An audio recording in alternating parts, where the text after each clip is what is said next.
What do you think happens to a world when a single word, holy, is enough to make entire continents tremble? You feel the question settle over you like desert dusk, warm and heavy, as if an ancient scribe has lifted your chin and insisted you pay attention.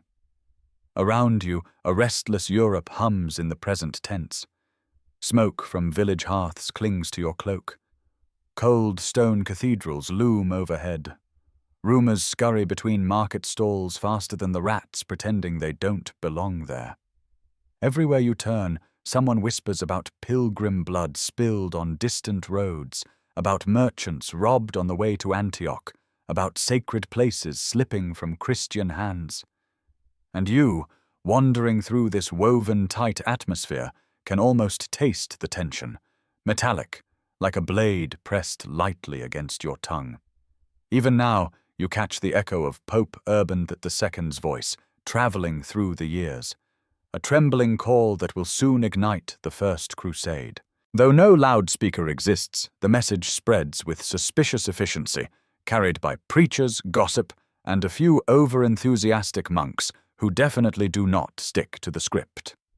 One of them is still insisting that angels will personally provide free transportation. Historians still argue whether he really believed that or just wanted better attendance. You pull your cloak tighter as present, and past blur together. A caravan of pilgrims trudges past you, bare feet, blistered hopes, and a collective sense of spiritual urgency. Some come for devotion, some for adventure, some because their cousins wouldn't stop bragging about visions they may or may not have actually seen. A child offers you a fig, and the dusty sweetness reminds you that beneath politics and prophecy, these are ordinary people navigating extraordinary tides. A sudden reality check cuts through your reverie. Even in this solemn ancient world, the smell of unwashed armor is impossible to romanticize. You learn quickly that the medieval ideal of holiness does not include deodorant. A knight hurries past, chainmail jingling, muttering about relics, strategy, and a debt he hopes God will cancel on his behalf. So, before you get comfortable, take a moment to like the video and subscribe, but only if you genuinely enjoy what I do here. And tell me, where are you watching from, and what time is it for you right now? The world is wide, time zones are mischievous, and somehow, through this old story, you and I find ourselves walking the same path. You keep moving, carried forward by the murmuring crowd. The road ahead opens like a parchment scroll, revealing political schemes hiding beneath pious language. Kings and nobles, whose agendas rarely fit on one page, see opportunity in this rising fervor. Reclaiming Jerusalem, expanding influence, redirecting restless warriors outward instead of inward. One mainstream fact settles itself at your feet like a dropped coin. By the late 11th century, Byzantine Emperor Alexios V the Komnenos had indeed appealed to Western Europe for military aid against Seljuk advances. That plea becomes the spark, though everyone likes to pretend they had thought of crusading first. At the same time, a strange tidbit floats into the conversation from a bearded traveler leaning on a staff carved with runes. He claims that somewhere near Edessa, a local mystic discovered a relic shaped like a chicken's foot that supposedly glows whenever the Holy Spirit approves of a military plan. You raise an eyebrow, but then again, medieval people believed odder things. Remember this moment later when your journey gets weirder. It's good practice. You listen to nearby voices argue over why Jerusalem matters so fiercely. For some, it is the site of the Passion. For others, a symbol of cosmic order. For still others, an irresistible excuse for an all-expenses-paid march toward redemption.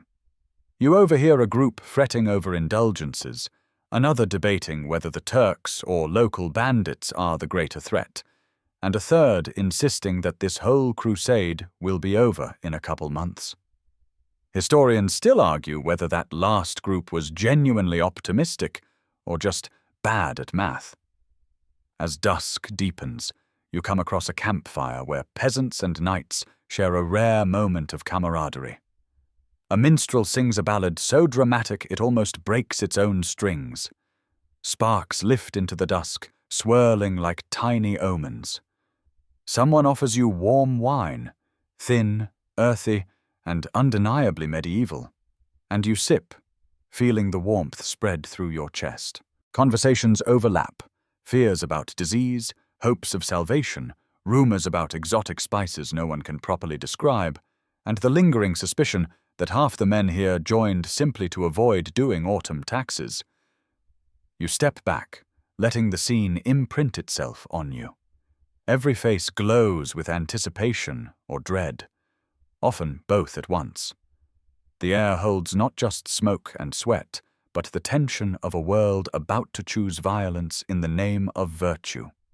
You notice how fragile this moment is, a thin thread between despair and conviction, ignorance and revelation, survival and sacrifice. Someone nearby repeats the phrase Deus vult in a reverent tone. The words shiver through the camp like a shared heartbeat, though you sense how dangerous collective certainty can be. The phrase becomes the banner beneath which thousands will march, yet its exact meaning, its justification, is still debated a millennium later. A monk with thick eyebrows that could qualify as their own monastic order leans close to you. You walk as though the future already tugs at your sleeve, he says. You want to answer, but the weight of centuries presses against your throat. Instead, you watch him wander off to bless a pot of stew that looks only somewhat edible. Night fully descends. Fires flicker, voices soften, anxiety settles over the camp like a second blanket. You hear distant howls, wolves, or maybe some very dramatic dogs, and someone jokes nervously that the devil has sent his pets for reconnaissance. It earns a laugh, the kind born less from humor than from the fragile relief of people gripping faith like a railing in a storm. Your thoughts drift again to that first question. What happens when a world trembles at a holy command? And more importantly for you, what does it mean to stand within that trembling, following footsteps that have shaped arguments for 1,000 years?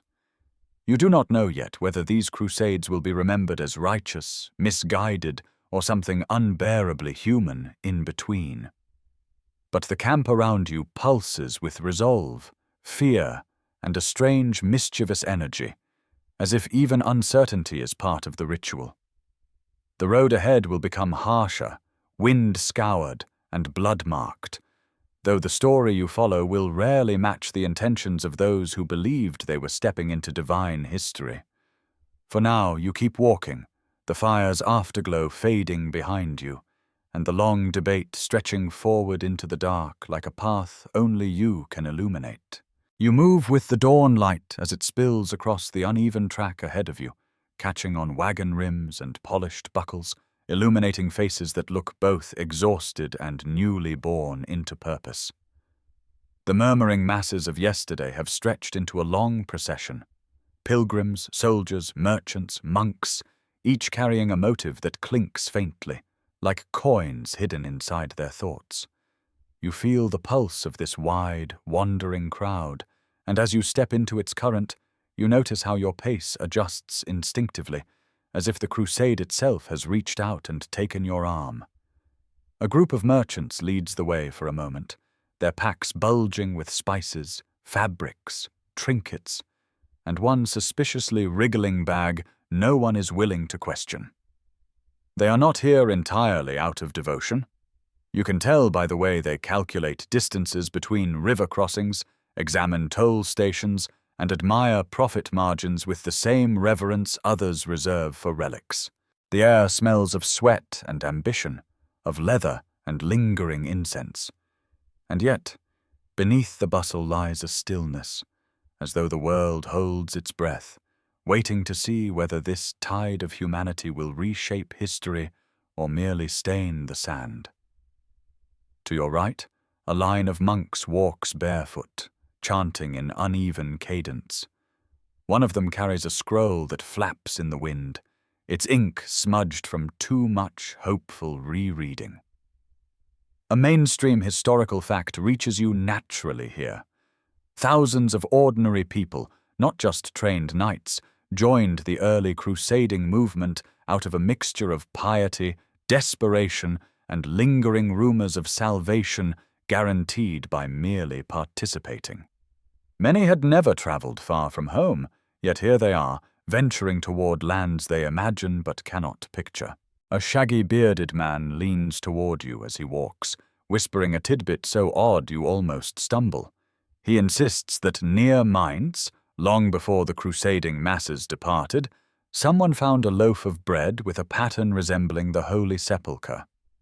He describes it reverently, as though it were a mystical omen. You suspect it was probably just a distracted baker and a very enthusiastic imagination. Still, in a world hungry for meaning, even small things become signs. Historians still argue whether the people of the 11th century genuinely believed such coincidences were divine messages, or simply found comfort in telling stories that made the world feel less chaotic. As the procession advances, motives ripple around you like overlapping shadows. A woman adjusting her shawl mutters that she goes so her husband cannot claim she lacked courage. A man with a bright red hat, brighter than any medieval dye should allow, boasts that he will return with riches enough to buy a farm and 3 cows, one for each of his children. A boy no older than 13 carries a wooden sword carved by his grandfather and insists God will guide his hand, though you suspect the weapon is more likely to bruise than to bless. A knight rides ahead, his horse snorting clouds into the cool air. You hear him grumble that he joined because his lands were badly managed in his absence, and marching east sounded easier than fixing the mess. You almost laugh at the honesty of it, your second joke of the 1,000, though medieval nobles would not find it amusing. You glance at the horizon, wondering whether divine cause or human complications weigh more heavily in the balance of history. As you continue, the road broadens and narrows unpredictably, threading through forests where sunlight pierces in golden shards, and over hills where the wind tastes of iron and old rain. You notice how traveling in such a large group makes everything feel temporary yet inevitable. Meals become shared affairs, arguments flare and fade quickly, and even the silence is communal, like a shared cloak worn over many shoulders. A bard perched on a rock begins to play a lute. His tune is solemn, but his lyrics veer wildly between pious fervor and personal complaints about blistered feet. When someone asks him why he is coming along, he shrugs and says, "Where the stories go, I go." His answer drifts into you, and you recognize its truth. Narratives have power. They shape the step you take, the breath you hold, the doubt you swallow. And in this crusading tide, every person, devout or pragmatic or dangerously naive, seeks a story to belong to. You pass a pair of scholars debating the theological justification for the journey. They argue over whether violence can be sanctified, whether indulgences promised by the church hold cosmic weight or earthly convenience. Their voices rise and fall like sparring hawks. The debate begins to attract listeners, including a farmer who only halfway understands but nods gravely anyway, as if blessing their words with the authority of his sunburned experience. Eventually, someone interrupts to ask for directions, and the scholars pause, suddenly unsure of north. Travel continues into midday, and the heat becomes insistent. Dust swirls around your ankles, coating your tongue with a gritty reminder that reality rarely matches sermons. Yet the crowd pushes on, united by a collective momentum stronger than certainty. This too feels ancient, the way masses move, not toward clarity, but toward conviction. You follow because in this narrative, second person is not merely a style, but a summons. A sudden commotion up ahead draws your attention. A man named Hugo, who claims lineage from a legendary warrior no one has heard of, insists he has spotted an omen, a hawk circling exactly 3 times. He swears this means victory is guaranteed. People gather, craning their necks. You look, but the bird has already flown away, perhaps toward something more edible than prophecy. The crowd disperses. A woman near you shrugs and says, "Better an omen than another blister," which strikes you as unexpectedly wise. Hours later, resting beneath an oak tree, you notice how the crusading movement is less a unified surge and more a messy tapestry stitched from contradictions. Some seek absolution, others fortune, others adventure. Children trail after parents, dogs after children, and rumors after everyone. The path ahead is both pilgrimage and procession, faith and strategy, aspiration and anxiety. You sense how historians struggle to capture this complexity without flattening it into a single motive. And so you keep observing, letting the contradictions breathe. When you rise again, the road carries you deeper into the shifting geography of intention. The Byzantine frontier lies somewhere ahead, though most in the crowd cannot describe it. You overhear a woman confidently claim Constantinople is guarded by angels armed with flaming swords, then immediately warn her friend about dishonest dock workers who would definitely steal those swords. The logic doesn't quite track, but medieval stories rarely bother with tidy coherence. As evening creeps in, the procession halts near a clearing. Fires bloom across the field like small artificial suns. People eat, pray, argue, laugh. Someone burns their bread accidentally and insists it is now blessed by smoke. A third joke slips into the air, and you realize humor is the glue holding this unwieldy mass together. You recline on the grass, letting fatigue settle into your bones. Around you, the murmur of thousands blends into a single steady hum. You feel the weight and wonder of this moment. Ordinary people preparing to cross into extraordinary history.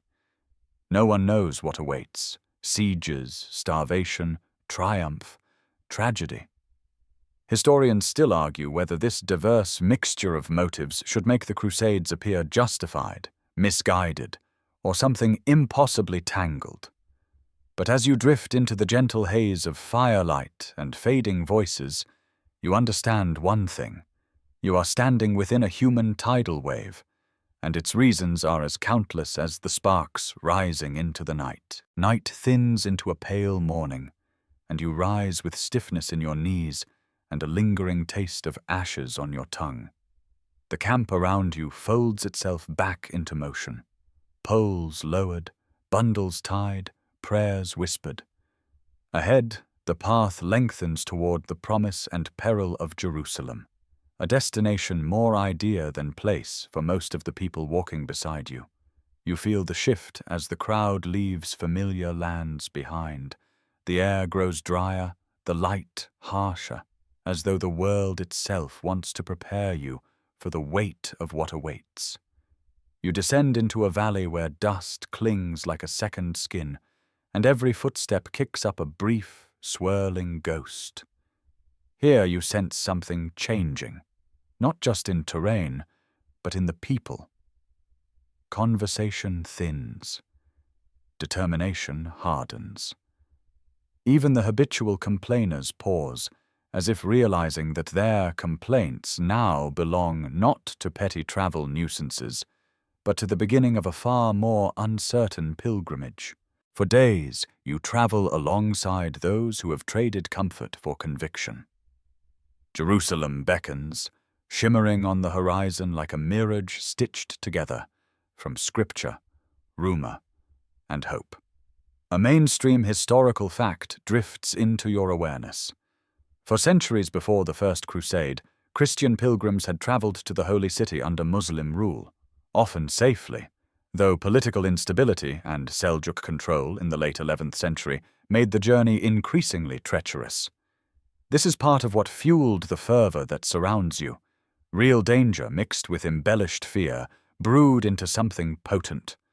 Beside you, a wiry man with a scar across his chin claims he once met a traveler who swore the very stones of Jerusalem hum at dawn. You listen politely, though the story feels more poetic than plausible. A pilgrim behind you interrupts, saying he heard that the city's air smells like honey on feast days. Another insists the sand there never sticks to your sandals because it is holy. You resist the urge to test this by checking your own shoes, already coated with the very earthly grit of the road. Historians still argue whether such fantastical tales grew from genuine belief or from a deep human hunger to imagine holiness in tactile form. As you walk, the sun climbs high, unblinking and pitiless. Water skins empty faster than expected. A child crying from thirst jolts the line of pilgrims, sparking a brief search for a shaded rest. When a trickle of water is finally found in a shallow spring, the entire crowd reacts as if witnessing a miracle. You kneel, cup your hands, and drink. The water tastes of stone and survival. By midday, the breeze carries unfamiliar scents. Arid soil, sparse shrubs, and the faint dryness of lands edging toward the Levant. Your thoughts drift toward the siege that lies ahead, though you try not to dwell on it. You are not there yet. You are still approaching, one careful step at a time, surrounded by thousands who imagine they are marching toward divine clarity, even as uncertainty tugs at their sleeves. You overhear two knights discussing strategy in hushed tones. One insists they must rely on swift assaults, the other argues for long, patient encirclement. Their voices grow heated, then quiet again. A fringe tidbit slips through one knight's teeth. He claims a wise man in Bari once told him that Jerusalem could only be conquered if the attackers avoided garlic for 3 days beforehand. It offends the angels, the knight whispers solemnly. You cannot tell whether he is jesting or utterly convinced. Either way, you suddenly fear for the future of medieval cuisine. When evening arrives, your group crests a ridge that overlooks a sprawling campsite of soldiers who arrived ahead of you. Hundreds of tents dot the plain like pale shells washed ashore. Fires crackle, horses snort. You sense the mounting tension, the feeling of two worlds drawing close, Latin crusaders advancing toward territories defended fiercely by Seljuk and later Fatimid forces. Each campfire seems to hold a knot of intent, flickering uncertainly but refusing to diminish. As you walk through the encampment, you hear muttered prayers beside boasts of upcoming glory. You catch a soldier sharpening his blade while murmuring the name of a loved one he left behind. You see a priest gripping a wooden cross so tightly his knuckles whiten, as though he fears the symbol might slip from his grasp in the desert wind. Your third joke arrives in the form of a particularly overeager nobleman who declares loudly that God has granted him a vision of victory, only for his horse to sneeze explosively and nearly toss him into a cooking pot. The surrounding soldiers laugh nervously, unsure whether to interpret this as a bad omen or simply a reminder that horses have no respect for prophecy. The land grows quieter as night thickens, but the hum of anticipation remains. A storyteller near a fire recites the history of the holy city, its ancient walls, its prophets, its conquerors. His voice rises and falls like distant waves against a shore you cannot yet see. You listen carefully, feeling the story root itself into your chest. He speaks of Abraham, of David, of the Romans who once held Jerusalem, and of the Umayyads and Abbasids who later shaped its destiny. He does not choose sides, he simply recounts the layered history, as though reminding everyone that this place has always belonged to many, claimed by none completely. The crowd around the storyteller leans forward, drawn in despite fatigue. Someone asks whether reclaiming Jerusalem will bring peace to the world. The storyteller pauses for a long breath, staring into the fire. Peace, he says softly. is a word that behaves like a wild bird. It lands only when it wishes. Historians still argue whether the Crusaders truly believed their campaign would bring lasting harmony, or whether this belief was merely a hopeful story told to make the journey bearable. You stand, stretching your limbs, and wander away from the fire. The night feels vast and brittle, as though any step could send the sky cracking open. You look upward and imagine the thousands before you who have looked toward Jerusalem with similar longing. Some saw salvation, some saw conquest, some saw impossible promises that still echo today. As you settle down to rest, you feel the world tightening around a single point on the map, pulling you forward with invisible thread. Soon you will stand within sight of the holy city itself. Soon you will learn whether destiny tastes like dust or revelation. For now, you breathe slowly, letting anticipation wrap around you like a thin but steady cloak. Jerusalem calls, and you walk toward it, not yet knowing whether the cost will be counted in triumph, tears, or something unbearably human in between. Dawn rises sharp and colorless, as though the sun itself hesitates to illuminate what unfolds between empires. You wake to the low murmur of men tightening saddle straps, priests smoothing their robes, and scouts returning with dust on their brows and urgency in their step. Far ahead, like a long exhale stretched across the edge of the world, the frontier between Crusader forces and the Seljuk-controlled lands waits, neither welcoming nor warning, simply existing as a fault line carved by centuries of shifting power. As you join the moving column, the atmosphere thickens. The earth beneath your feet turns harder, flatter, marked with cart tracks fading toward distant horizons. You sense the tension, not only the palpable fear of war, but the awareness that two vast cultural and political worlds are about to collide in sand, stone, and strategy. It feels as if the land itself stiffens in anticipation.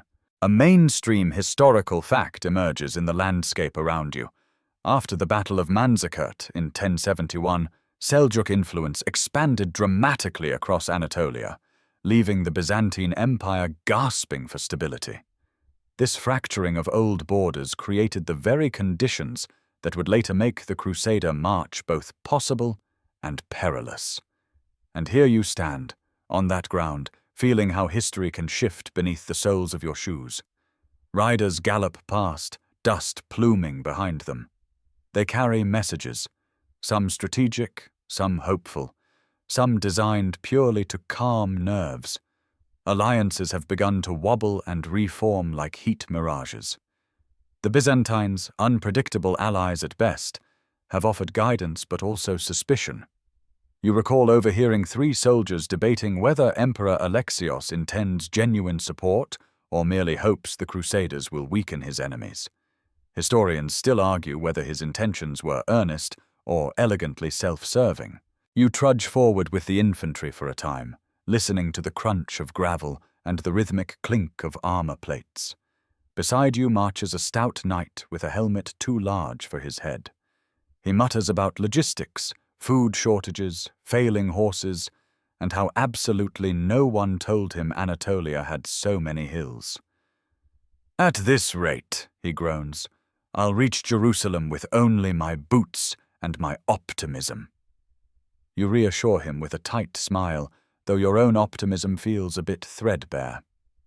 As you crest a rise, the encampment of a Seljuk scouting party appears in the distance, small distant shapes like dark beads scattered on pale sand. They move quickly, disappearing over ridges, reappearing farther east. The Crusaders around you whisper. Some admire the speed and discipline of these warriors. Others bristle, feeling mocked by the silence of those who watch but do not engage. Near midday, as the heat builds, you share shade with a group of pilgrims huddled beneath a crooked rock outcrop. A man with a weathered face recounts a tidbit he claims to have learned from a wandering mystic in Antioch. According to this mystic, every time a crusader prays facing exactly east, a hidden angel marks the sand with an invisible blessing. You glance at the sand beneath you, utterly unmarked, and decide the angels must be using very subtle ink. The terrain changes again, becoming harsher. Sparse shrubs cling desperately to life, their roots twisting around stones as though afraid to let go. You kick aside a small rock and watch as a lizard darts away, its scales gleaming gold. Your throat aches for water. Your skin feels too tight. Ahead, two commanders argue in clipped tones, and you slow your pace to listen. One insists on advancing rapidly to shock Seljuk forces, the other demands caution, fearing ambushes by mounted archers. Their disagreement reflects the clashing assumptions between Latin and Turkic warfare, heavy infantry versus swift cavalry, fortification-minded strategy versus fluid mobility. You recognize, even without formal training, that neither side understands the other fully. Misreading enemies can be as fatal as any blade. When the column halts for a brief rest, you sit under a makeshift awning. A young soldier approaches, carrying a bowl of something resembling stew. He grins and tells you it's a special recipe he learned from a monk who claimed it heightened bravery. One taste confirms your suspicion that bravery may be required simply to finish it. You force a smile as the soldier proudly explains the ingredients. Mostly edible, he assures you, a fourth joke slipping naturally into the rhythm of your long march. Afternoon light shimmers across the hills. The horizon flickers with the suggestion of movement, perhaps an approaching Seljuk unit, perhaps only heat playing tricks on tired eyes. The Crusaders tense. Orders ripple through the ranks, shields ready, lines tightened, scouts dispatched. You feel your heart quicken, not with eagerness, but with the strange ancient awe that comes before contact between worlds. Nothing happens. Not yet. But the almost battle lingers like a held breath. As evening approaches, you reach a plateau overlooking a valley. Far below, the faint lights of a settlement twinkle. It is neither Crusader nor Seljuk stronghold, a neutral village caught between forces far larger than itself. Smoke curls gently from its chimneys. You sense how ordinary people often become accidental witnesses to grand movements that never asked their permission. The Crusaders set up camp on the plateau, and you wander among the tents as the sky burns orange. Someone strums a lyre, its soft notes drifting like lost hopes. A priest preaches about perseverance, though even he seems unsure whether he is reassuring his flock or himself. While you listen, a seasoned warrior describes the arrival of Turkic cavalry at Dorylaeum, remembering the arrows that fell like silver rain. His account is neither boastful nor fearful, merely factual, marked with respect for an enemy whose tactics differ radically from Western warfare. Another man argues that the Crusaders' survival at Dorylaeum proves divine favor. The warrior shakes his head and replies that survival came from strategy, not miracles. Historians still argue whether divine intervention or tactical improvisation proved decisive in these early clashes. Night deepens. Stars scatter across the sky in cold brilliance. You lie down, feeling the hard earth through your cloak. The camp quiets, except for distant murmurs and the occasional snort of a restless horse. You close your eyes, knowing tomorrow pushes you deeper into a contested land where trust is fragile, alliances brittle, and every footstep carries the weight of unseen histories. Sleep does not come easily. It arrives slowly, drifting like smoke, settling across your weary thoughts. You surrender to it, cradled between empires, unknowing of what dawn will demand. The first breath of morning reaches you as a thin, cool ribbon of air sliding across your cheek. You sit up slowly, feeling the stiff echo of yesterday's miles, and notice how the camp has already begun to stir. there is a quiet energy, less frantic, more focused, as if each person senses that the terrain ahead holds not merely hardship, but transformation. Rumors whisper along the lines that Saladin's name travels before him like a shadow stretching across the land, that his forces move with intention, that the Crusaders now march into a world shaped partly by their own ambitions and partly by a man who has become both symbol and strategist. You rise, adjusting your cloak, and step into the winding river of people. The sun lifts itself slowly over the hills, washing the landscape with molten gold. There is something solemn in the stillness of the early hour, as though the earth waits for the day to choose its story. You walk alongside soldiers who speak softly, as if their voices might disturb the delicate balance between courage and fear. A mainstream historical fact begins to settle into the rhythm of your steps. Salah ad-Din Yusuf ibn Ayyub, known to Latin chroniclers as Saladin, was not yet the giant of legend during the First Crusade.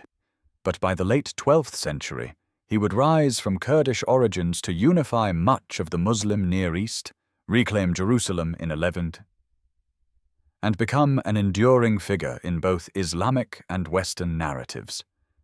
Even now, though your story remains in the earlier crusading era, his future presence is a looming echo, a reminder that this long conflict will grow beyond the hopes and certainties of the march you're currently on. A knight walking beside you recounts tales he heard from a merchant who spoke with a monk who definitely met Saladin's barber. The knight claims the legendary sultan trained by chasing desert falcons on horseback while holding a sword balanced on one finger. The image is so absurd you nearly choke on your own breath. But a fringe tidbit like this spreads easily in tense conditions. People cling to stories, even questionable ones, because narrative fills the gaps fear refuses to name. Historians still argue whether Saladin's early reputation among Europeans was shaped more by real encounters or by exaggerated campfire tales like these. The road winds down a steep hill toward a dried riverbed. The cracked earth beneath your feet resembles a mosaic of shattered pottery, ancient and fragile. A group of pilgrims trudges ahead, their clothing stiff with dust. A woman mutters a prayer under her breath, her voice wavering like a candle flame. Someone else responds with a half-hearted joke about how, at least in dry lands, you never have to worry about wet socks. It earns a small ripple of laughter, the kind born not from amusement, but from the relief of remembering humor still exists. You pass a cluster of tents left behind by earlier forces. Their fabric flaps in the wind like abandoned wings. A curious child pokes his head inside one, then pulls back with a squeal, claiming he has seen a ghost gnawing on a piece of stale bread. His father rolls his eyes, explaining that ghosts probably have better taste. You smile, grateful for the levity amid the growing dread. As you continue, scouts ride past with grim expressions. One leans down from his saddle to address a commander, speaking urgently. You cannot hear everything, but the words skirmish, movement, and North Ridge reach your ears. The commander nods sharply, issuing orders for the formation to tighten. The tension spreads like a shadow, reaching even those who don't understand the situation. You feel the air change, sharper, thinner, as if anticipation itself draws away the oxygen. You crest a low rise and see in the distance shapes gliding across the desert like dark brushstrokes on pale sand. They move swiftly, almost effortlessly. Mounted archers. Their presence is both threat and message, a reminder that the Seljuk and later Ayyubid forces fight differently from the Crusaders. Fluid, adaptive, using speed as a blade sharper than any steel. You recall one soldier saying, "They are like the desert wind, felt but rarely caught." You're beginning to understand what he meant. The mounted figures do not engage. They observe, testing the Crusader rhythm. Their silence unnerves you more than an attack would. Then, as quickly as they appear, they vanish behind a ridge. The Crusaders remain still for a long moment, as if afraid the wind itself might lash out next. When movement resumes, it is slower, heavier. Conversations drift into uneasy territory. How to fight an enemy who doesn't behave like the foes the Crusaders trained for. How to survive long marches without abundant water. Whether God's favor is something one can measure by victories or by endurance. A monk explains calmly that faith is not a contract, but a compass. A soldier mutters that his compass seems to be spinning. Around midday, the heat becomes burdensome. The air wavers. The horizon melts into a shimmering haze. You pause to drink from your water skin, feeling the liquid burn pleasantly in your throat. Ahead, the road turns toward a rocky pass. The cliffs rise like cracked teeth on either side, casting shifting shadows. Near the entrance to the pass, a man with a limp claims he once heard Saladin could speak 7 languages, including the one the camels use. You decide this is your section's absurdity quota, and your 5th joke arrives when someone behind you mutters, "Ah yes, fluent in camel is very useful for diplomatic negotiations." The laughter that follows is strained but real, and you feel the tension thaw slightly. As you enter the pass, the air cools. Stone walls rise around you, streaked with mineral colors that shimmer faintly. Footsteps echo in strange rhythms. The canyon feels ancient, as if it remembers every army that has marched through it. You touch the stone, feeling its rough memory beneath your fingers. At a narrow bend, you see a carving etched into the rock. Arabic script so delicately cut it seems impossible that wind and sand have not erased it. A pilgrim squints at the inscription and claims it says something about courage and mercy. You don't know whether he reads the script accurately, but the sentiment lingers in your mind. As you emerge from the pass, the world opens into a wide plain. Far ahead, distant banners ripple in the wind, Crusader pennants, catching sunlight like small captured stars. Lines of tents sprawl across the earth. Supplies are arrayed carefully. Horses graze. This is no scattered march now. It is the assembled force preparing to move toward cities whose names hum with weight: Antioch, Acre, and eventually Jerusalem itself. But the presence you feel most strongly is neither Crusader nor local. It is the looming figure of the man whose legend will one day dominate this landscape. Saladin's shadow stretches backward through time, touching even the world you currently inhabit. Though he is not yet the prominence he will become, you sense how stories travel faster than armies. Historians still argue whether Saladin's diplomatic restraint or his battlefield prowess shaped his legacy more deeply. But here, standing on this plain with wind brushing your face, you feel that his greatest influence lies in the tension he represents, between chivalry and necessity, between myth and human frailty. As night creeps in, you settle near the edge of camp, feeling the ground still warm beneath you. Somewhere, faintly, you hear a flute. Its melody resembles a question whispered into the dark. You listen, letting its notes settle around you, and wonder what kind of world you are stepping into, one shaped not only by conflict, but by the stories each side will tell. You wake beneath a pale dawn sky, the kind of light that feels like a held breath, thin, hesitant, as though the sun itself must gather courage before it rises over the fragile creation that humans call the Crusader states. You rise slowly, brushing dust from your cloak, and feel the weight of new territory around you. Not conquered, not exactly, claimed, held, and always trembling. The path before you leads toward a cluster of fortresses and settlements that dot the shifting frontier like stones placed upon a board where no rules stay fixed for long. As you walk, your steps carry you into lands reshaped by the Crusaders' presence, places where Latin nobles build castles atop older foundations and call them outposts of faith, even as their walls groan under the pressure of hungry markets, restless allies, and neighbors who never quite accept their presence. A mainstream historical fact weaves itself naturally into the landscape you cross. After the First Crusade, the Latin forces established several states: Jerusalem, Antioch, Tripoli, and Edessa. They were not seamless kingdoms, they were fragile mosaics held together by uneven alliances, intermarriage, treaties with local Muslim and Christian communities, and constant trade.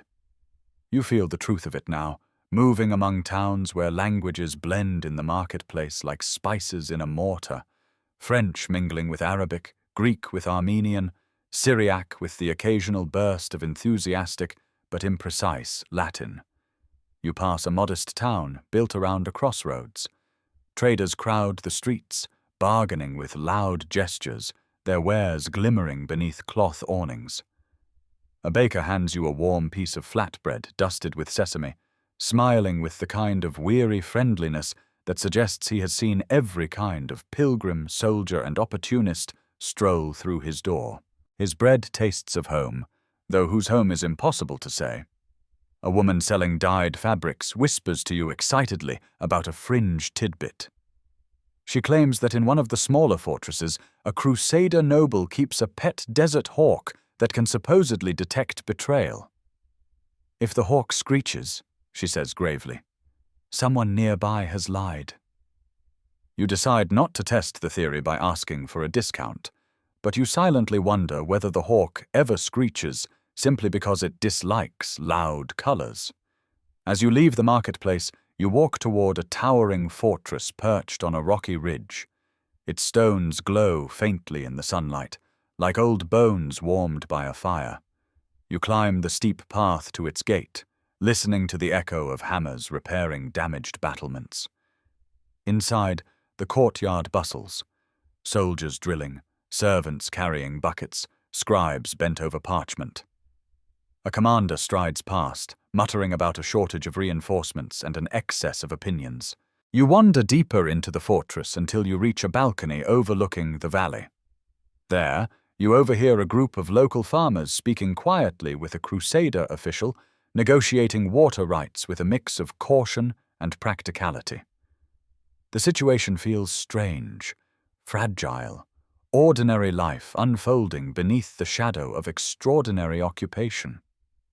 Historians still argue whether daily cooperation in the Crusader states represented genuine coexistence or simply pragmatic necessity.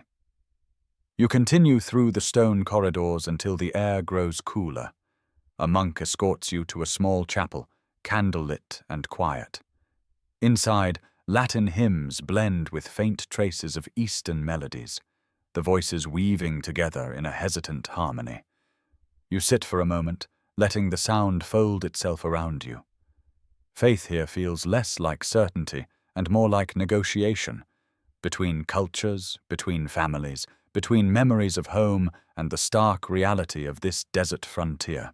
Outside again, you wander the walls, noticing cracks repaired with mismatched stones, patchwork defenses for a patchwork world. Two soldiers argue near a tower. One insists the walls will stand for centuries, the other claims even the pigeons could topple them if they coordinated. You decide this is your section's first light joke, and also a reminder that not all soldiers are poets. A caravan approaches in the distance, dust rising around it like a shimmering veil. As it draws near, you see camels laden with textiles, spices, and ceramics. The caravan master greets the guards with practiced ease. Trade flows even when alliances falter. Gold travels where ideology hesitates. The Crusader states survive not solely through battle, but through trade agreements, tolls, and sometimes marriages arranged with awkward smiles and silent prayers. You follow the caravan to a nearby khan, where merchants unload their goods. The smell of cardamom and dried apricots fills the air. A young trader tells you that somewhere in the hills there's a spring said to cure impatience, though he admits no one has had the patience to find it. Your second joke slips naturally into the moment, and several travelers laugh. As evening settles, you wander through the lower town beyond the fortress. Children chase each other through narrow streets. A Greek priest speaks with an Armenian merchant.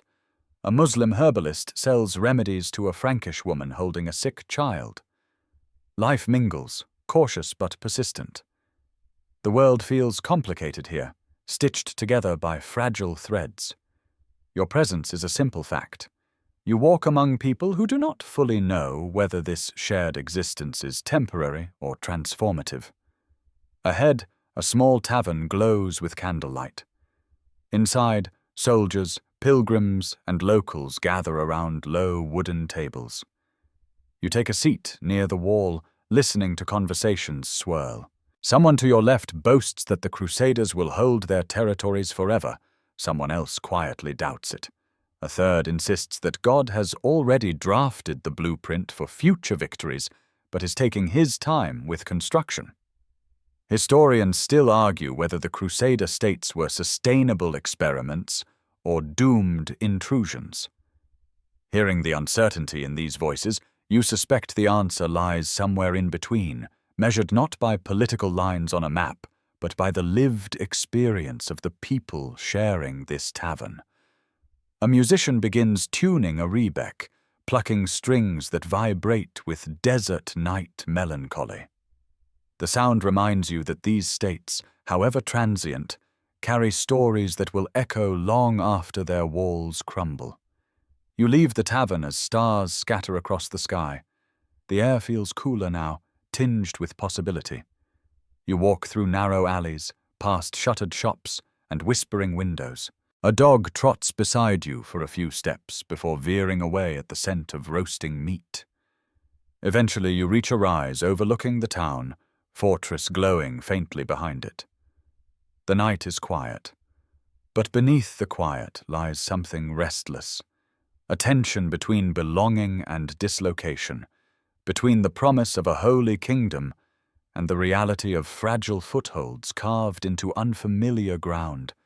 You settle onto a low wall, letting the cool stone press against your palms.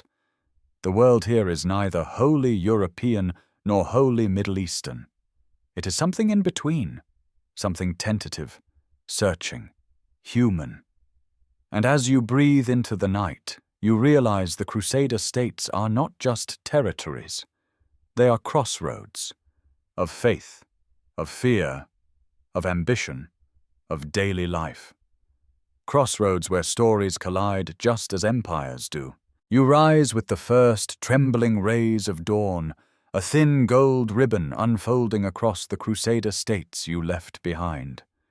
The land around you feels quieter now, as though it has inhaled deeply and is holding the breath, waiting for you to step into a new chapter of the long, uneven journey, one shaped not by founding triumphs or fragile settlements, but by storms of return.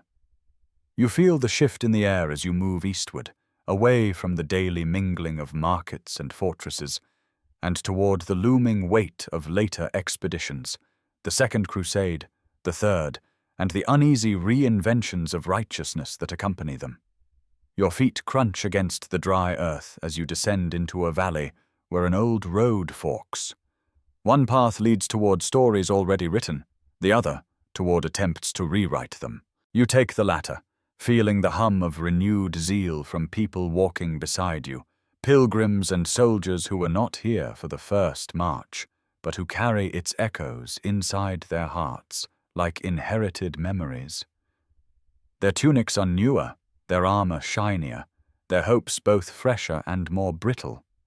You sense they do not fully understand what they march toward, but perhaps that is part of the eternal rhythm of crusading. A mainstream historical fact settles into your stride. The Second Crusade began after the shock of Edessa's fall in 1144, a loss that sent tremors through Europe and triggered renewed calls for holy war. Kings and queens joined the movement this time, Louis VII of France, Eleanor of Aquitaine, Conrad III of Germany, transforming the effort into a royal pilgrimage, though the path ahead proved far less obedient than royal ambition expected. You feel their presences lingering like distant footfalls, though you walk in a world that remembers their decisions more than their faces. The wind carries the smell of dust and time as you climb toward a ridge where a group gathers around a preacher. His voice cracks with passion, insisting God demands perseverance, that past failures signal not divine displeasure, but divine testing. A young man beside you nods vigorously, though you suspect he has never experienced divine testing beyond a particularly stubborn goat.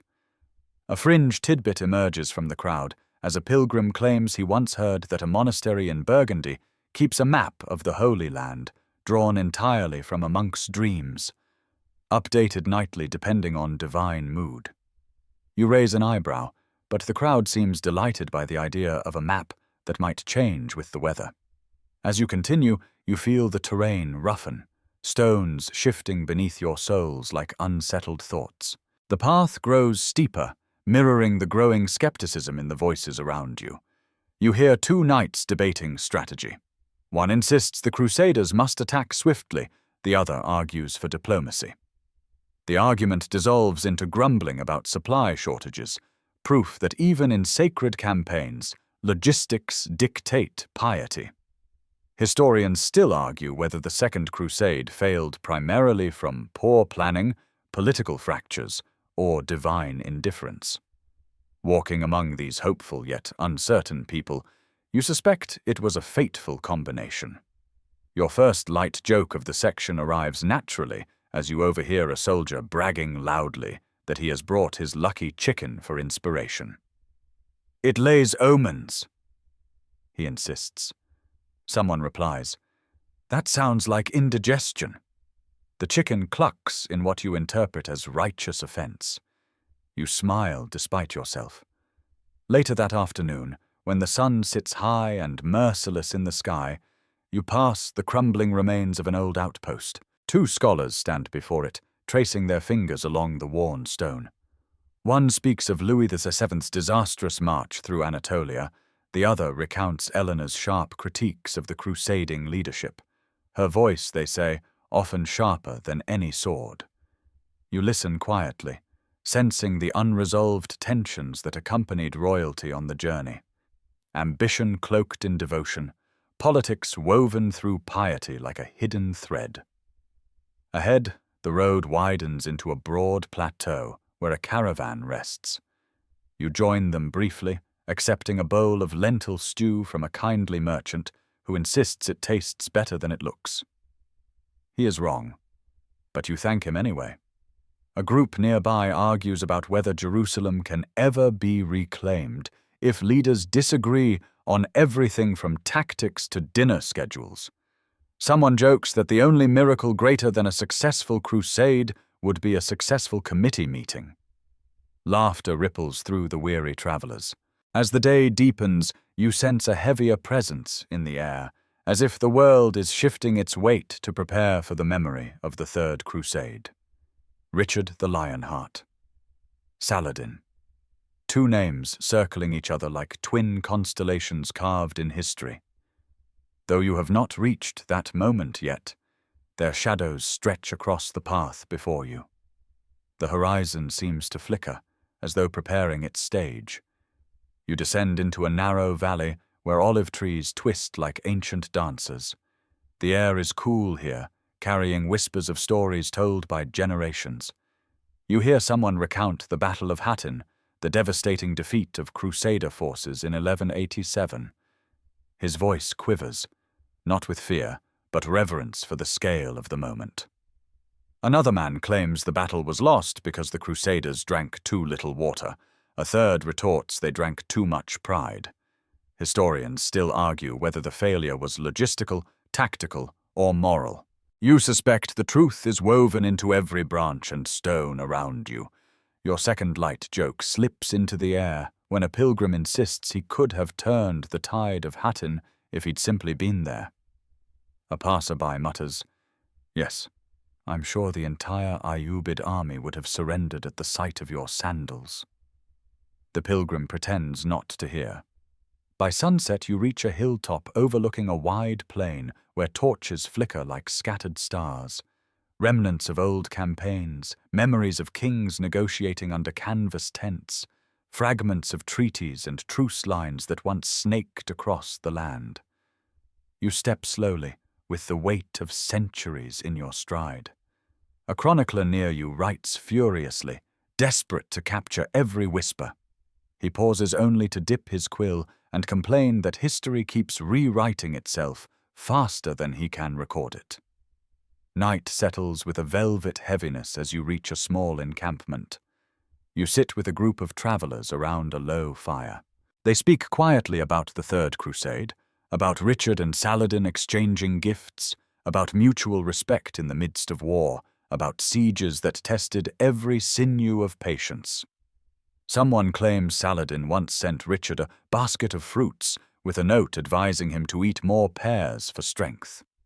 Another insists Richard replied with cheese and a sarcastic drawing of a castle. You suspect both stories were embroidered by enthusiastic storytellers, but you let them linger in the air. Your final light joke surfaces when a tired soldier declares that if peace were a person, it would have died of exhaustion by now. A woman pokes the fire and replies, "Then let's not bury it yet." Around you, the fire crackles softly, its glow flickering across faces lined with hope, doubt, and the insecurity of not knowing what any of this means yet. You gather your knees to your chest, watching the sparks rise like lost prayers drifting into the darkness. The world feels vast, conflicted, and strangely intimate, shaped by kings and commoners alike. And as you rest your head on your folded arms, you sense that the storms of the Second and Third Crusades are not merely battles fought across distant fields. They are storms inside the human spirit, attempts to define righteousness in a world that rarely offers easy answers. You rise at dawn with the taste of ash and old stories still lingering on your tongue. The air holds a faint briny scent now, as though the sea itself is drawing closer, tugging your attention toward the humming ports and restless harbors that will shape the next turn of crusading ambition. You descend from the hilltop camp with stiff steps, moving toward a world where ideals blur with economics, where merchant guilds and maritime republics tug slyly at the reins of holy war. You sense it before you see it, the shift from righteous thunder to whispered bargaining, from royal decrees to shrewd calculations inked behind closed doors. The land flattens as you walk, revealing long bands of road worn smooth by cartwheels hauling goods, timber, spices, cloth, and dreams too fragile to price. You feel the Crusades transforming beneath your feet, no longer driven purely by calls from pulpits or thunderous vows in cathedrals, but by the hum of markets, shipyards, and counting tables. Ahead, sails flutter like patient wings waiting for wind. A mainstream historical fact settles beside you like a familiar companion. By the time of the Fourth Crusade in the early 13th century, Italy's maritime powers, especially Venice, held enormous influence over crusading logistics. Armies needed ships, ships required payment, and lacking enough coin, crusaders often paid with promises, territories, or perilous concessions. You sense already how zeal bends easily when weighed against precise ledgers. As you enter the outskirts of a bustling port town, the noise washes over you, creaking masts, shouting vendors, gulls screaming overhead with the confidence of creatures that know the world revolves around their squabbles. You step aside just in time to avoid a cart piled high with barrels of salted fish. The driver excuses himself with a grin, then adds, "Careful. These are for men who think they're fighting for God. Best not anger them and give them bad fish." The joke lands easily, your first of the section, and you find yourself smiling at the absurdity that even holy warriors rely on mundane logistics like preserved cod. You weave between stalls, selling everything from cloth of gold to worn boots. A merchant pulls you aside, whispering conspiratorially that he recently acquired a map which, according to the seller, marks the precise location where Noah parked the ark after its final voyage. You glance at the map. It looks suspiciously like a poorly drawn hill. Still, such fringe tidbits thrive in ports where reality and invention mingle like wine and seawater. As you approach the docks, you see Venetian ships. Sleek, proud, expensive, lined in disciplined rows.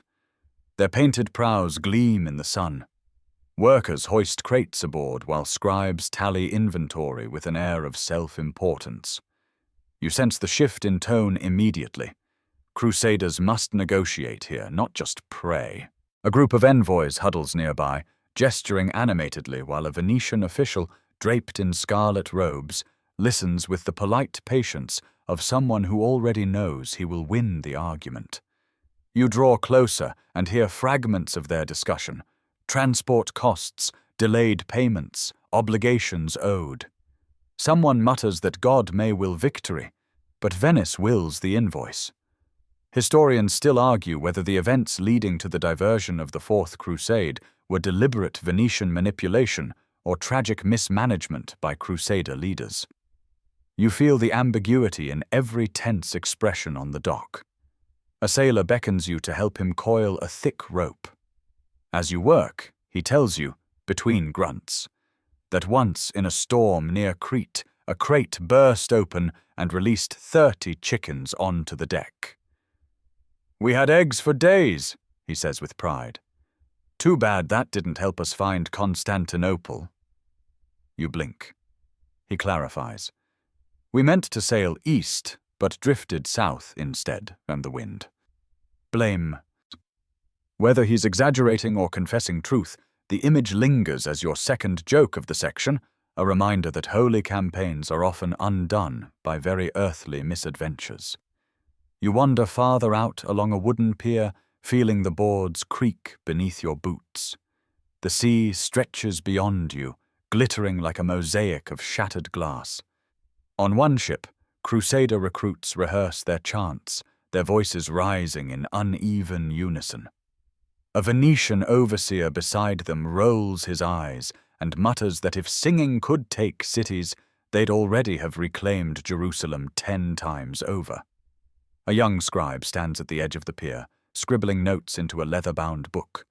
He looks up and tells you that he's tracking contract negotiations, tonnage, costs, troop numbers. He sighs, saying, "War is simple. Boats are complicated." You hear the truth in that, tangled among numbers and nautical terminology. Beyond the docks, the port's marketplace spreads like a restless beast. You return there as the afternoon heat presses down. A storyteller performs at the center of a crowd, recounting, dramatically, how a group of crusaders once mistook a flock of sheep for enemy soldiers and charged with enthusiastic bravery. "The sheep were unimpressed," he adds. Your third joke arrives on cue, and laughter erupts, echoing across the stalls. As the day cools, you follow a narrow alley toward a quieter part of town. Here, behind shuttered windows, merchants discuss treaties and routes. You overhear one voice insisting they must redirect the Crusader fleet to Zara, a Christian city under Hungarian protection, because unpaid debts require creative solutions. The implication chills you. You see how easily holy intention becomes entangled in worldly calculation, how crusaders become pawns in the hands of those who control the ships. You step into a cramped tavern near the waterfront. Inside, crusaders and sailors drink from clay cups, the air thick with salt and wine. A man at the counter explains the detour to Zara with startling clarity. "We owe Venice. They want Zara. We have swords." His voice betrays neither guilt nor pride, only the weariness of someone swept into currents larger than conviction. Historians still argue whether the Crusaders truly understood the consequences of assaulting a Christian city.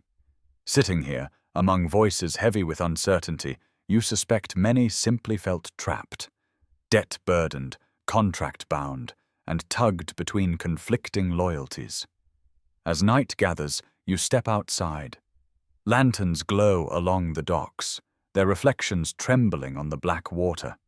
Ships sway gently, creaking like old storytellers clearing their throats. The harbor feels alive, breathing, watching, waiting. You walk along the piers, letting the murmurs of sailors and the rhythm of water guide your thoughts. This is not the crusading world of fiery sermons or grand declarations. This is the undercurrent, a web of bargains, detours, and ambitions that steer entire armies toward unintended shores. The wind picks up, brushing your cloak. You close your eyes briefly, sensing how the Crusades transform not only through belief, but through trade winds, merchant contracts, and the quiet shuffle of coin purses in darkened rooms. Holiness drifts here, uncertain, diluted, rediscovered, lost, and reshaped. And though you cannot yet see it, the next horizon is already bending, steering you toward consequences neither pilgrims nor princes fully imagined. You leave the harbor long before sunrise, stepping into a world where the smell of salt fades and the scent of pine and cold soil begins to dominate. The road stretches before you like a long, uncertain vein across the land, guiding you into the fading centuries of crusading zeal. Years when the old thunder has softened, when kings no longer roar with the same conviction, and when the very meaning of crusade begins to unravel like thread pulled too far from its original fabric. You feel the shift profoundly, as though the earth itself exhales an era and inhales something unfamiliar. The first rays of morning paint the sky with pale streaks as you enter a forest that rustles with the whisper of Baltic winds. The air grows colder, sharper, and the path narrows between towering pines. You hear distant woodcutters, the thud of axes biting into trunks, and the faint chanting of monks whose mission is not to reclaim Jerusalem, but to convert, persuade, and sometimes coerce the people of these northern forests. Here, crusading has extended far beyond the Holy Land, its reach winding through thick groves, across frozen lakes, and along rivers that braid the land like icy ribbons. A mainstream historical fact settles beside you as naturally as frost. The Northern Crusades, spanning the 12th to 14th centuries, targeted pagan groups along the Baltic, Prussians, Lithuanians, Livonians, shaping the political and religious landscape of northeastern Europe for generations. Though this crusading theatre lacks the dramatic imagery of desert sieges, the campaigns here reshape borders and cultures with an enduring quiet force. You feel the weight of that history in the crunch of frost beneath your boots. Ahead, a small group of Teutonic knights marches with steady discipline, their black cross banners fluttering lightly. They nod in greeting but do not slow.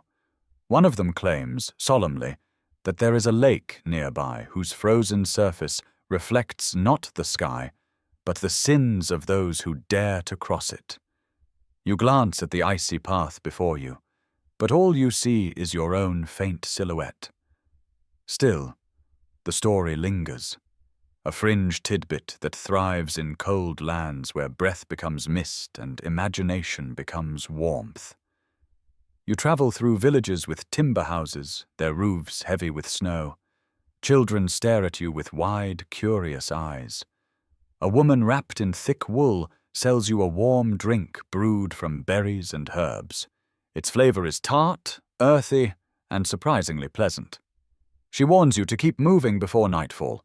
Wolves roam these forests more boldly in winter. You thank her and continue, noting how daily life here runs parallel to crusading ambitions, sometimes intersecting, sometimes ignoring them entirely. By midday, you leave the forest for open fields streaked with frost. In the distance, you see a line of stone towers marking the frontier of a fortified settlement. As you approach, you hear a heated debate between two men. One insists crusading in the Baltic is merely a way for regional powers to expand territory under the guise of piety. The other argues sincerely that spreading Christianity is a noble mission. Historians still argue whether these northern campaigns were more spiritual or geopolitical. Standing between these men, listening to their fervor, you imagine the answer lies tangled in the roots beneath your feet, complex, intertwined, impossible to separate neatly. A gust of wind brings the smell of wood smoke and roasted meat from the settlement ahead. When you arrive, you find soldiers and locals mingling in the central square. A scribe sits at a table recording newly baptized villagers, though his hand trembles from the cold. He smiles when he sees you and jokes that the ink freezes faster than the conversions happen, a first light joke slipping into the chill.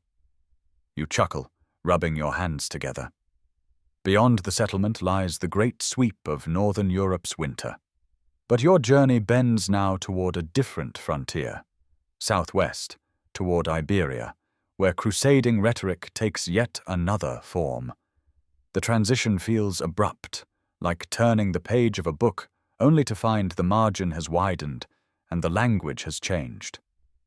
The air warms slightly as you move through rolling hills dotted with olive groves. You enter lands where stone churches stand beside former mosques, where languages blend fluidly, and where crusading effort merges with the long Reconquista, a centuries-old struggle between Christian and Muslim kingdoms for control of the Iberian Peninsula. A shepherd tending his flock tells you, with pride, that knights from far lands come here seeking the same spiritual rewards as in Jerusalem, only with better wine and fewer ships. A mainstream but often overlooked fact surfaces. By the 12th century, several papal decrees granted crusading indulgences to those fighting in Iberia, effectively broadening the definition of holy war. You see this shift reflected in the faces around you, men and women for whom faith and homeland overlap so closely that distinguishing between them feels unnecessary. As you cross a sun-drenched field, you encounter a group of mercenaries arguing about whether participating in these campaigns truly counts as crusading. One insists it does because the Pope says so.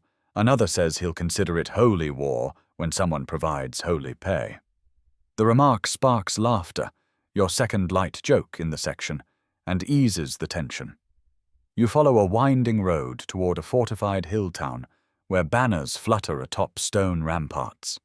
Inside, markets hum with life.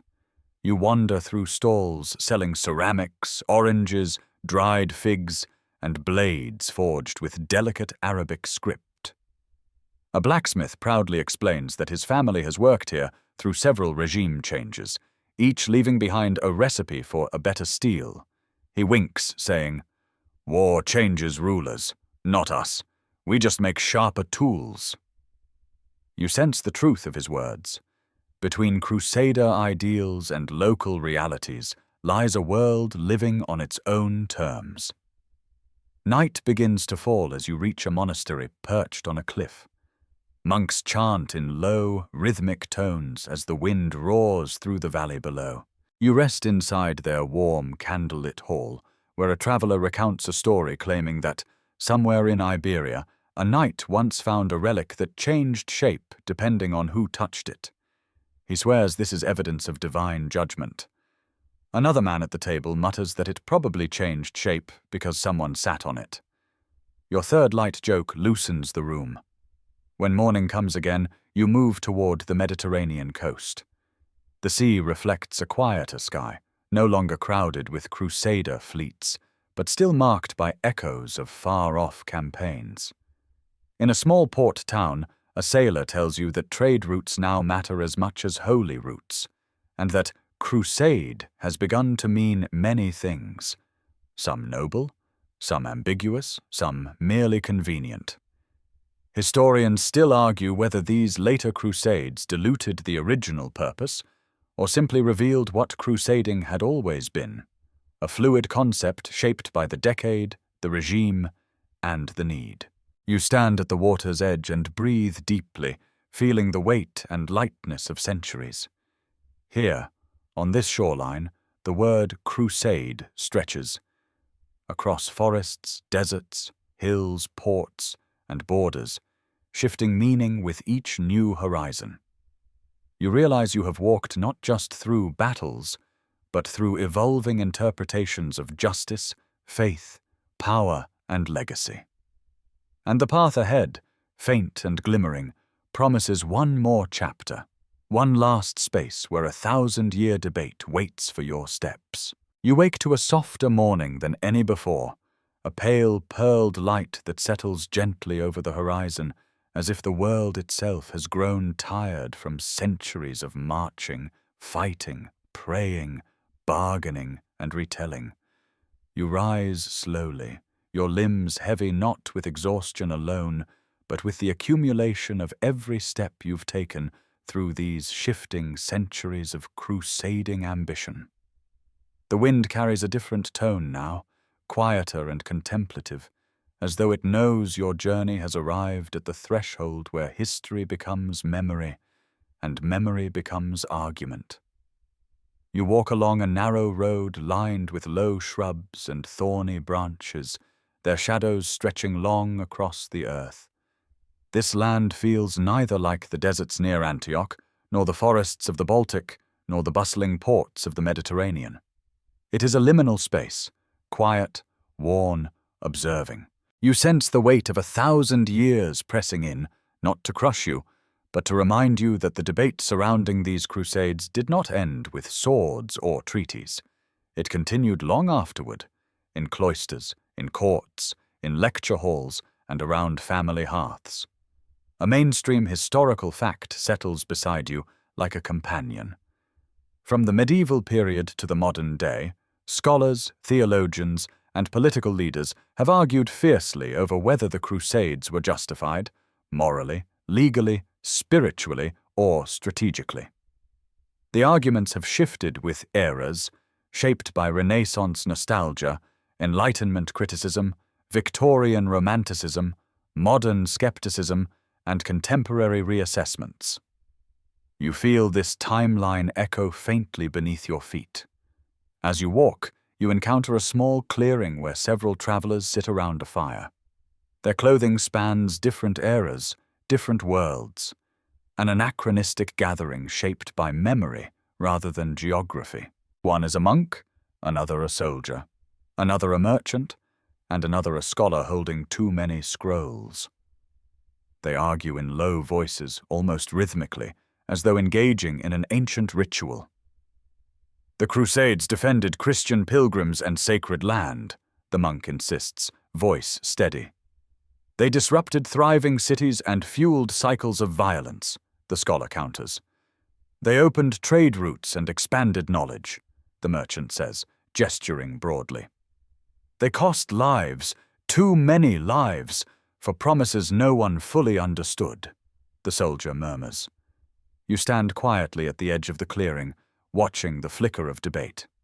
Historians still argue whether the Crusades were inherently defensive or aggressively expansionist, whether they protected a threatened world or destabilized entire regions.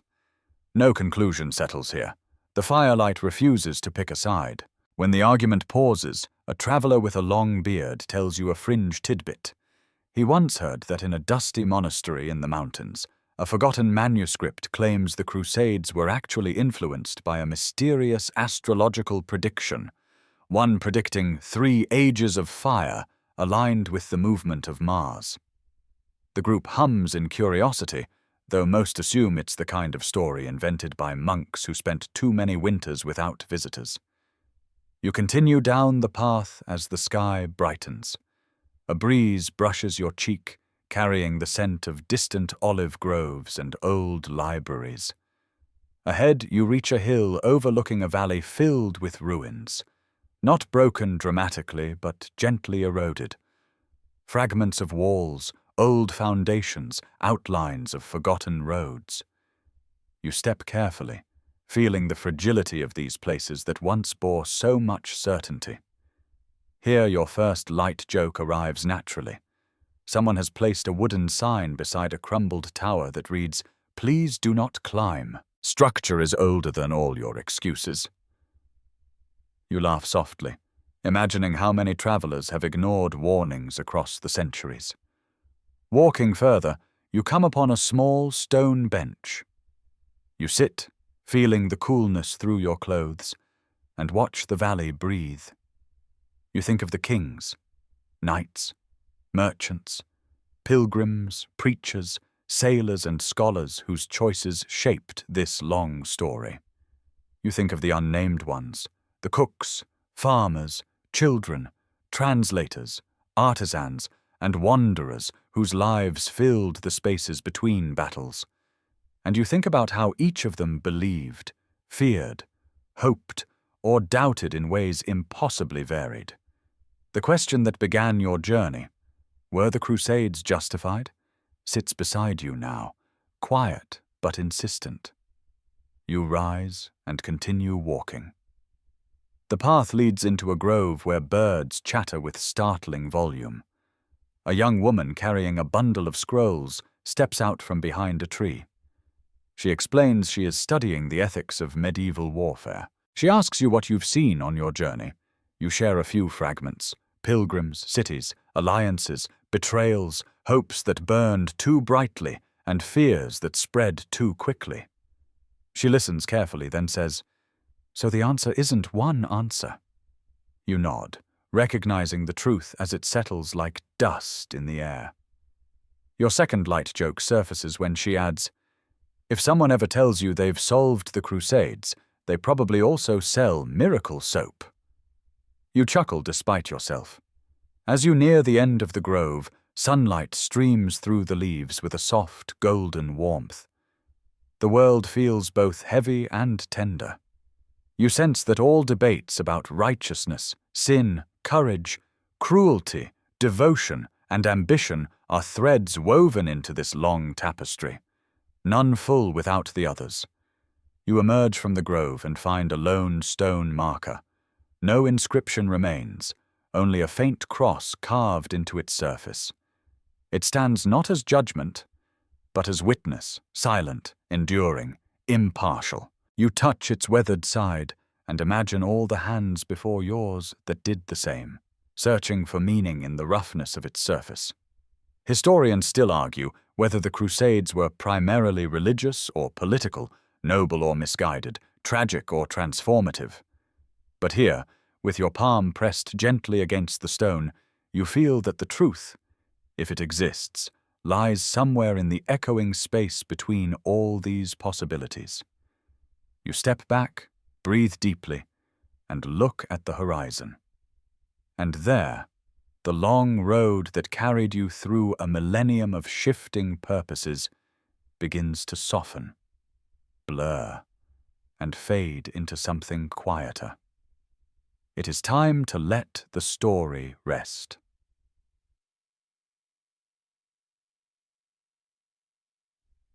The path beneath your feet begins to loosen, its edges dissolving into a soft haze, as though the world has finally decided you've wandered far enough.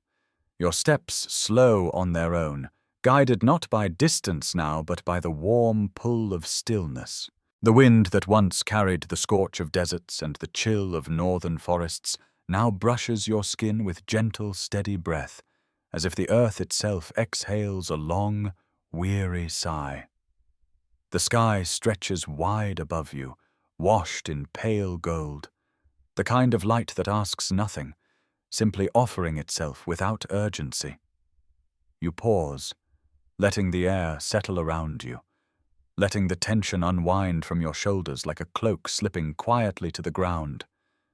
The echoes of 1,000 voices, kings and pilgrims, merchants and monks, begin to soften, their edges blurring into memory. Even the arguments, once sharp as drawn steel, now feel distant, softened by time's gentle sandpaper. You breathe in again, slower this time, deeper, as if gathering every lesson and every unanswered question into a single, peaceful breath. The world grows quieter. The trees hold their branches still. The stones no longer demand explanation, and you, standing in this softened landscape, feel the story settling inside you, not as a weight, but as a quiet warmth. The long debate that followed you now feels less like a burden and more like a river flowing into the sea, vast, open, unhurried. You release it gently, the way one releases a held thought before sleep. The light dims just a little, stretching the shadows, smoothing the edges of the world. You take one last slow breath, and you let the road go.